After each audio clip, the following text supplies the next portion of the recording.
I start with the name of Allah, who is very kind and merciful. My name is Wasim Akhtar and I am from Circula. Today my discussion topic is what is the paper preparation and how we can prepare our paper.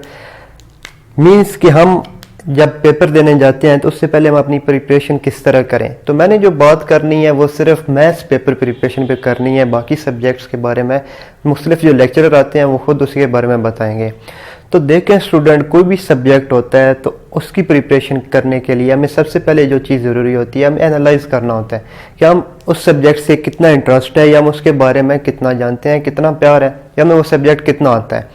तो सबसे पहले जो हमारा होगा, इसके लिए अगर हम इसको पॉइंट में डिस्ट्रीब्यूट करें तो सबसे पहला पॉइंट पेपर प्रिपरेशन के लिए जो ज़रूरी होता है वो हमारे पास होता है एनालाइज करें, आप एनालिसिस करें अपना कि आपको कोई सब्जेक्ट कितना आता है. मीन्स कि अगर आपने मैथ्स की प्रिपरेशन करनी है तो खुद को एनालाइज करें कि इधर आपको इससे कितना प्यार है, आप इससे कितनी मोहब्बत करते हैं या आपको ये सब्जेक्ट कितना आता है, आपकी ग्रिप कितनी है. देखिए मुख्तलिफ स्टूडेंट्स होते हैं, हर स्टूडेंट का अपना एक फील्ड ऑफ इंटरेस्ट होता है. वो उसके अंदर रहते हुए एक सब्जेक्ट पढ़ता है और सब्जेक्ट पे वो अपना काम करता है और उसे यूज़ करके वो अपनी ग्रेड्स इम्प्रूव करता है.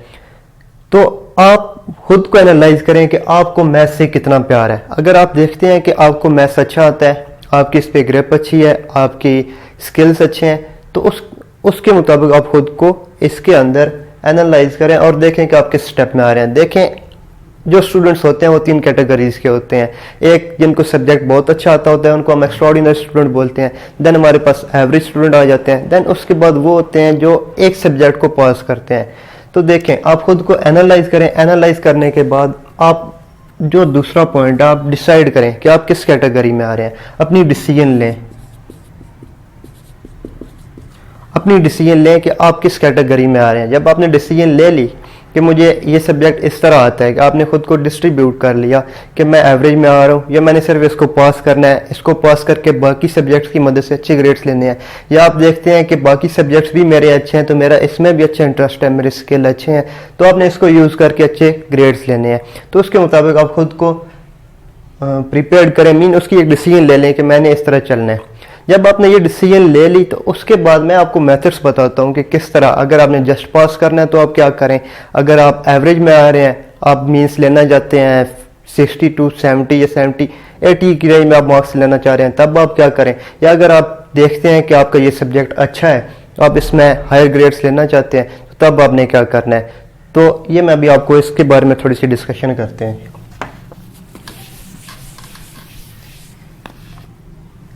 देखें, चूंकि मैंने आपसे डिस्कस करना है एफएससी का मैथ्स. एफएससी के मैथ्स में हमारे पास 2 पार्ट्स होते हैं, एक फर्स्ट ईयर का और सेकंड ईयर का.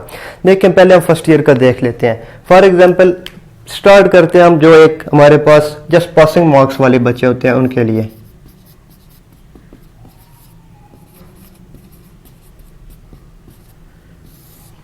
ऐसे स्टूडेंट्स जो समझते हैं कि हमने जस्ट पासिंग मार्क्स लेने हैं क्योंकि उनका इतना इंटरेस्ट नहीं है मैथ्स में, तो मैथ्स में जस्ट हम पास होना चाहते हैं, तो वो क्या करें, किस तरह पासिंग मार्क्स लें. वैसे तो बड़ा मुश्किल हो जाता है. आप फर्स्ट ईयर की बुक देखें तो उसमें हमारे पास 14 चैप्टर आ रहे हैं. फर्स्ट ईयर में हमारे पास 14 चैप्टर आते हैं और अगर सेकंड ईयर की हम बात करें तो हमारे पास 7 चैप्टर आते हैं.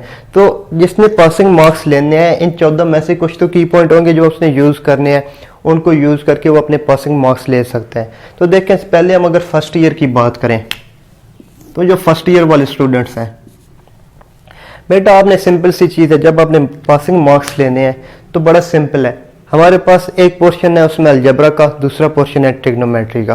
तो पासिंग मार्क्स वाले अगर ट्रिग्नोमेट्री में से भी कुछ पार्शली कर लें तो वो पासिंग मार्क्स ले सकते हैं. फॉर एग्जाम्पल किस तरह, देखें हमारे पास एक्सरसाइजेस डिस्ट्रीब्यूशन हुई हुई है 9 से 14 चैप्टर तक हमारे पास जो है ट्रिग्नोमेट्री है. तो ट्रिग्नोमेट्री की अगर आप 9.4 एक एक्सरसाइज होगी, इसके बाद 10.4, इसके बाद हमारे पास 11.2, इसके बाद हमारे पास जो एक्सरसाइज आ रही है अगर आप कर लें 13.2, और इन सब के दरमियान इसके साथ एक और जो मेन एक्सरसाइज हमारे पास आती है ये हमारे पास आ जाती है 12.8. देखें जो 9th चैप्टर है 9.4 पे ख़त्म हो रहा है, 10 इस पे ख़त्म हो रहा है, 11 इस पे ख़त्म हो रहा है, 13, ये जो सारी एक्सरसाइजेज हैं, या इसके साथ आप दूसरी भी ऐड कर लें, इसमें से भी 11.1, ये दोनों एक्सरसाइजेस. ये जो एक्सरसाइजेज हैं ये थीम है, मेन सब इन्हीं में आ रहा है। जो पेपर बनाता है 9.4 में से शॉर्ट एंड लॉन्ग, 10.4 में से शॉर्ट और लॉन्ग, इसमें से शॉर्ट आते हैं, 13.2 में से short and long, then again 12.8 में से शॉर्ट एंड लॉन्ग क्वेश्चन आते हैं। तो जिन स्टूडेंट्स को ये एक्सरसाइज अच्छे से प्रिपेयर्ड होंगी, बिल्कुल मतलब जो रटा हुआ सीन होता है वो सीन किया हुआ होगा, तो उनके जो मार्क्स आएंगे वो between 40 to 45 marks in exercises में से आ जाते हैं। अगर आपने ये बहुत ही अच्छी तरह तैयार की हुई है तो आप इसमें से फेल नहीं होते, आप पासिंग मार्क्स लेके पास हो जाते हैं। इसके अलावा जो दूसरा पोर्शन है अलजबरा का, जारी सी बात है, अगर इसमें से ये करने तो उसमें से भी की पॉइंट होंगे। तो उसमें से ये जो भी हमारे पास चैप्टर आ रहे हैं, जैसे हमारे पास पार्शियल फ्रैक्शन वाला चैप्टर है, 5वां चैप्टर, उसमें से आप 5.1, क्योंकि आपने जस्ट पासिंग मार्क्स लेने में, इस वजह से ये डिस्ट्रीब्यूशन आपको बता रहा हूँ। 5.1 आप कर लें, इसके साथ आप कर लें 4.1 और 4.2, ये एक्सरसाइज आप कर लेते हैं, अच्छी तरह आपको तैयार होती हैं। और इसी पोर्शन में एक और हमारे पास एक्सरसाइज आ जाती है 3.3 कॉम्प्लिकेटेड सी है, थोड़ी डिफरेंट सी है, मैट्रिसेस वाली है। तो आप यहाँ तक भी अगर कर लें अच्छी तरह तो आपके अच्छे पासिंग मार्क्स आएंगे। लेकिन अगर आपके पास थोड़ी सी एबिलिटी है और थोड़ा सा और करना चाहते हैं, 3.3 कर लें। तो ये अगर आपने सारा मैथ्स कर लिया, ये कुछ हमारे पास एक्सरसाइज बनी 1 2 3 4 5 6, मतलब ये हमारे पास टोटल 10 एक्सरसाइजेज बन रही हैं। 10 एक्सरसाइज आप अच्छी तरह कर लें तो आपके जो 45 to 50 के दरमियान आपके पासिंग मार्क्स आ जाएंगे। तो ये तो था जिन्होंने जस्ट पास करना था। अभी हम डिस्कस करते हैं जो एवरेज स्टूडेंट होते हैं। फर्स्ट ईयर पे रहते हैं और एवरेज स्टूडेंट के लिए हम बात करते हैं। जो एवरेज स्टूडेंट होते हैं, मींस एवरेज इस तरह के, वो देखते हैं कि यार मैं इस पे एफर्ट भी करता हूँ, ये मैं कर भी सकता हूँ, लेकिन एट द सेम टाइम ये मेरे लिए थोड़ा सा कॉम्प्लिकेटेड भी हो जाता है। मींस कि वो थॉरली इस पे उनकी ग्रिप नहीं है, लेकिन पढ़ सकते हैं वो। तो वो क्या करें, उनके लिए एक सिंपल सी ट्रिक है कि आप जो आपको कॉलेज में या एकेडमी में जिस टीचर से आप पढ़ रहे हैं आप उसको फॉलो करें, अच्छी तरह फॉलो करें। उसके बाद आपने उसको फॉलो किया, जो इंस्ट्रक्शन वो आपको देते हैं, क्योंकि आप उन स्टूडेंट्स की तरह तो नहीं है जिनको इससे नफरत है इस सब्जेक्ट से, आप तो ये सब्जेक्ट पढ़ सकते हैं। तो आपने अपने टीचर को फॉलो करना है, उसके मुताबिक वो जो आपको चैप्टर्स पढ़ाता है, जो जो एक्सरसाइजेस करवाता है, उस पर कोशिश करते जाए। लेकिन यहाँ पे एक मसला बनता है कि वो जब कॉम्प्लिकेशन में फंस जाते हैं कि अभी हम कौन सा छोड़ें कौन सा ना छोड़ें। तो जो छोड़ना होता है, जो मैंने पहले एक्सरसाइजेस गिनवाई, ये तो आपने हर हाल में करनी है। इनमें से आपने जब कर लिया तो आपका पेपर अच्छा हो जाएगा। लेकिन जब बात आ जाती है कि हम कुछ क्वेश्चन छोड़ दें, तो आप कौन से क्वेश्चन छोड़ सकते हैं या कौन सी एक्सरसाइज छोड़ सकते हैं। देखें, हमारे पास जो एक्सरसाइजेज अनइम्पोर्टेंट आ जाती हैं, जिस तरह हम 9th चैप्टर की बात करें, 9.1 की है, तो 9.1 के जो हमारे पास तीसरा क्वेश्चन है, उसके दोनों पार्ट्स करने के बाद तीसरे क्वेश्चन के जब हम ऑनवर्ड 4th 5 6 पे जाते हैं, वो सारे स्टेटमेंट्स वाले आते हैं, ना ही वो कभी पेपर में है, वो सारे कंसेप्चुअल होते हैं। तो उन क्वेश्चंस को आप छोड़ सकते हैं।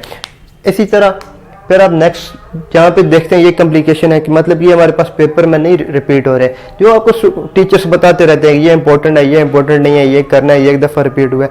मीन्स कि मेन कंसेप्ट आप लोगों के लिए ये है कि आप लोग अपने टीचर्स को फॉलो करें। देखें जी, तीसरी हमारे पास जो कैटेगरी बनाई थी वो एक्स्ट्रा ऑर्डिनरी स्टूडेंट्स थी। तो एक्स्ट्रा ऑर्डिनरी स्टूडेंट्स के लिए जो मतलब प्रिपरेशन मेथड है वो हम इकट्ठे डिस्कस करते हैं, क्योंकि वो हर क्लास के लिए ऑलमोस्ट सेम ही होता है। तो हम बाद में डिस्कस करते हैं सेकेंड ईयर के साथ। चलें देखते हैं सेकेंड ईयर में हम किस तरह प्रिपेयर कर सकते हैं पेपर।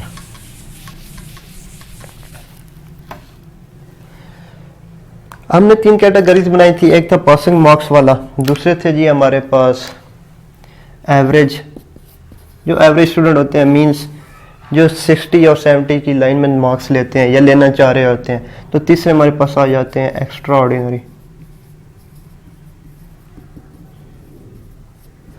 ऑर्डिनरी। हमने ये सारे इस पे डिस्कशन कर ली फर्स्ट ईयर के सिलेबस पे। देखें सेकंड ईयर का थोड़ा सा सिलेबस डिस्कस करते हैं। सेकंड ईयर के जो लोग पासिंग मार्क्स लेना चाहते हैं, तो बड़ी सिंपल सी चीज़ है कि आपने कौन कौन से करने हैं। तो हमारे पास जो सबसे पहली एक्सरसाइज आ रही होती है 1.3 हमने करनी होती है। सेकंड ईयर की बात कर रहा हूँ, जो हमारे पास चैप्टर है फर्स्ट फंक्शंस वाला, उसमें हमने 1.3, इसमें से आपको हर हाल में क्वेश्चन देता है, लिमिट्स वाली है, शॉर्ट क्वेश्चन लाजमी आएगा, हर हाल में आता है इसमें से। तो पहले चैप्टर में से आप 1.3 कर लें और 1.2, ये जो दो हमारे पास कॉम्बिनेशन बनता है 1.3 और 1.2 2 का, इसमें से शॉर्ट और लॉन्ग इनमें से देता है, लाजमी देता है, हर हाल में देता है। इसके बाद आप दूसरे चैप्टर पे चले जाएं। दूसरे चैप्टर में जब पासिंग मार्क्स लेने हैं तो दूसरे चैप्टर में हमारे पास वो क्या करते हैं, जिस तरह फर्स्ट ईयर की एक हमारे पास डिस्ट्रीब्यूशन लिस्ट थी, इसमें हम इस तरह डिस्ट्रीब्यूट नहीं कर सकते। इसमें आप जो सिर्फ मैं यही बताऊंगा जो छोड़ सकते हैं। अब आपने सेकंड चैप्टर तो कंप्लीट करने हैं, इसमें से आप 2.1 एंड 2.2 ये 2 एक्सरसाइजेज आप छोड़ दें, इससे आपको फ़र्क नहीं पड़ेगा। ये शॉर्ट में नहीं देता ना ही लॉन्ग में देता है, ये बस वो उसकी बाय डेफिनेशन होती है। तो इन 2 एक्सरसाइजेज को आप छोड़ सकते हैं। इसके बाद जो आप छोड़ सकते हैं वो आपके पास आ जाती है 2.9, 2.10। ये सेकंड चैप्टर में से अगर आपने ये एक्सरसाइजेज ना भी किए हुए हों तो आपका जो ये पोर्शन बनता है डेरिवेटिव में से, मेन पोर्शन जो हमारा बनता है वो होता है first chapter, second chapter, then third chapter. तो आपने अगर ये एक्सरसाइजेज ना की हो सेकंड चैप्टर की तो आपका वो जो एक पार्ट होता है जिसमें से आपने 8 क्वेश्चन करने होते हैं वो कंप्लीट आप अटेम्प्ट कर सकते हैं, 8 के 8। इसके साथ जब हमारे पास दूसरा पोर्शन बनता है, हमारे पास आ जाती है इंटीग्रेशन।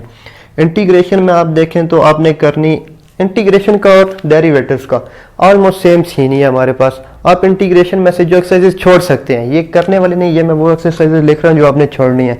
तो हमारे पास आती है सबसे पहले 3.5, इसको आप बेशक टच ही ना करें, छोड़ के गुजर जाए। देन आप इसके बाद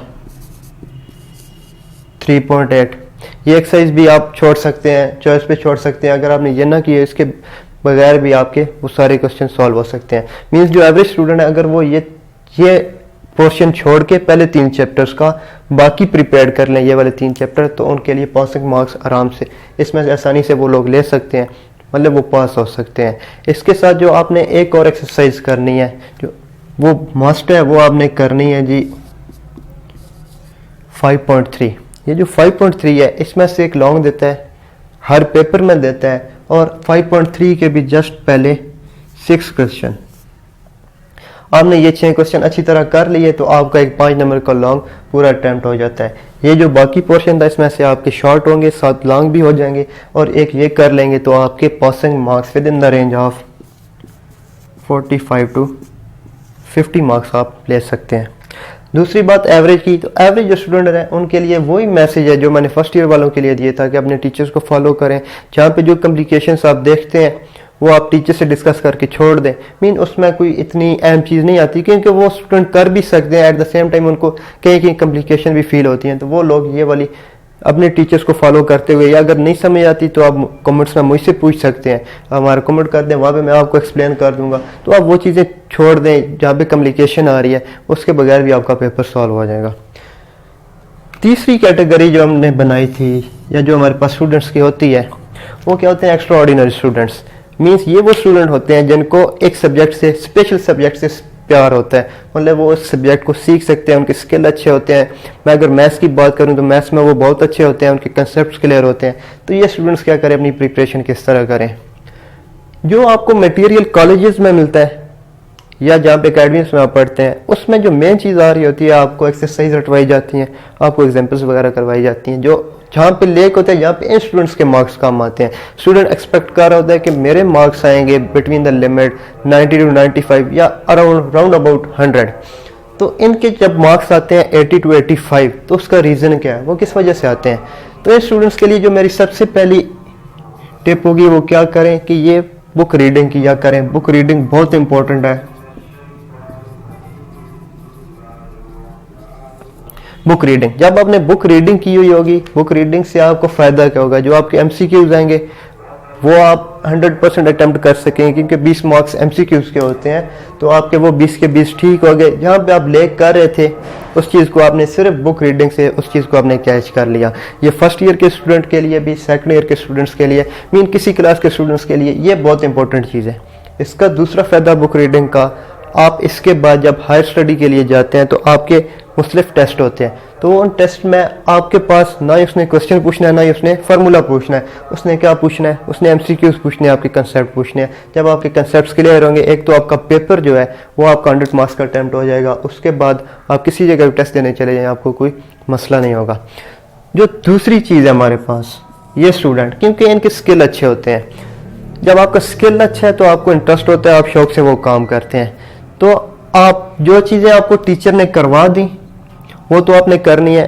मतलब मीन्स जो मैं असल में बात करना चाह रहा हूँ प्रैक्टिस। आप लोग प्रैक्टिस करें, क्योंकि इन स्टूडेंट्स के लिए ये लोग समझते हैं कि हमारा स्किल अच्छा है, हमें इस सब्जेक्ट से प्यार है, ये प्रैक्टिस थोड़ी कम करते हैं। प्रैक्टिस कम करने की वजह से आप एक मिस्टेक कर जाते हैं क्वेश्चन करते हुए। जब आपकी जितनी प्रैक्टिस होगी आपकी इतनी ग्रिप मजबूत होगी, तो जब ग्रिप मजबूत होगी तो आपके क्वेश्चन में कोई गलती नहीं होगी। या अगर आप इन चांस किसी भी केस में आपने गलती कर दी, आपने कोई गलती कर दी, तो उस गलती को आप फौरन देख लेंगे कि आपकी प्रैक्टिस बार बार आपने की होगी कि आपको पता चल जाएगा कि आपने ये क्वेश्चन गलत कर दिया। देन आप इस क्वेश्चन को या उस मिस्टेक को ढूंढ के देन अगेन आप क्वेश्चन ठीक कर सकते हैं। तो बुक रीडिंग बहुत इंपॉर्टेंट है इन स्टूडेंट्स के लिए, क्योंकि इनकी स्किल अच्छे होते हैं और प्रैक्टिस तो उन्हें करनी ही होती है, क्योंकि इनको एक शौक होता है, इनका माहौल इस तरह का होता है। जहाँ पे ये लैग करते हैं वो ये चीज़ है कि बुक रीडिंग नहीं करते। बुक रीडिंग बहुत इंपॉर्टेंट है। आप बुक रीडिंग करें और वो अपने टीचर से डिस्कस करें, हमसे डिस्कस कर लें, यूट्यूब पे डिस्कस कर लें कमेंट्स करके, मुझसे एक्सप्लेनेशन अगर चाहिए हो तो मुझसे ले लें। तो ये था जो हमने कैटेगरीज बनाई थी, जो पेपर को डिफ़िकल्टीज आ रही थी कि हम किस तरह इसको एक्सप्लेन कर सकते हैं। तो ये चीज़ें आप एवरेज वाले जो मैंने बताया वो अपने टीचर्स को फॉलो करें। जो पासिंग मार्क्स वाले हैं, जो मैंने कैटेगरी बना दी कि ये एक्सरसाइजेस कर लें तो हो जाएगा, वो करें। और ये तो एक्स्ट्रा ऑर्डिनरी होते हैं वैसे ही, तो बस एक आदत खुद में डेवलप कर लें। अभी भी टाइम है, पेपर थोड़े लेट हैं, मई या अप्रैल में स्टार्ट होंगे, अप्रैल या मई में। तो आप बुक रीडिंग कर लें, सारे चैप्टर्स की इतना टाइम नहीं लगता, वहाँ से आपके कंसेप्ट क्लियर होंगे।